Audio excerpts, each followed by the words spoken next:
So it's very interesting when you have an individual patient walking through your clinic and you want to do the best for that patient and of course their family. And just to give you an example in that idea, we have this multidisciplinary bladder cancer clinic at my institution, University of Washington.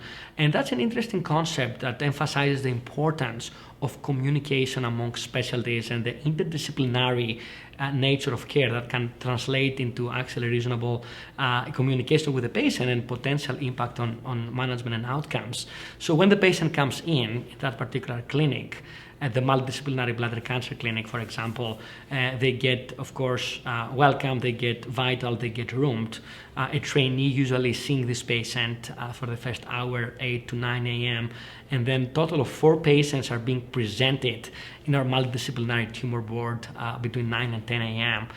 It's a beautiful discussion with urology, medical oncology, radiation oncology, pathology, and radiology, and many other ancillary services, many other team members. We have social workers available, we have stoma nurses, other nurses, clinical care coordinators, advanced practice providers, so on and so forth. And this is a great experience because we go back later and we discuss with the patient a concrete aligned message. The patient stays in the room and all of us rotate in that same room. And it's important to communicate some key messages. I think the number one thing is to introduce yourself to the patient, look at them in the eye, and make sure they know that you are there for them. And I think it's important to spend a few seconds to minutes to establish this relationship, establish this rapport. I think this can carry a lot of weight in this physician or other provider patient relationship. And I think it's important for the patient to feel comfortable in the room. There's so much going on in their heads. So introduce yourself and spend time to meet them. Let them talk a little bit in the beginning to outline their priorities and what they expect from that encounter. And then, start the discussion in a simple, lay terms.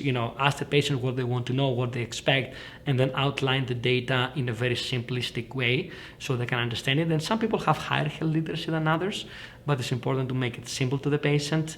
And of course, for example, in muscle-invasive bladder cancer, you can outline the options. For example, neoadjuvant cisplatin-based chemotherapy followed by radical cystectomy or chemoradiation, depending on the case, or clinical trials, of course.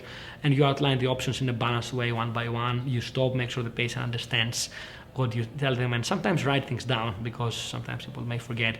Encourage questions, make sure you answer all the questions.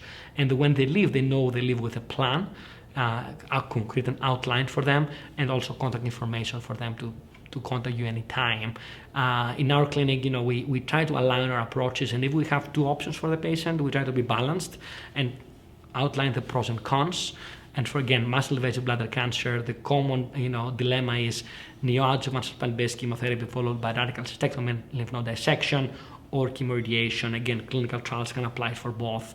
And we try to select our patients based on the characteristics, and we explain to them how this works, and describe the course of the treatments. For example, what are the chemotherapy nuances, potential side effects, pros and cons, teaching, then surgery, again, or potential, as I mentioned before, chemoradiation nuances, and then make sure the patient, have engagement, right? The patients have engagement. Each patient understands well the plan, and they feel comfortable they are part of it. And that, I think, can carry a lot of weight down the road.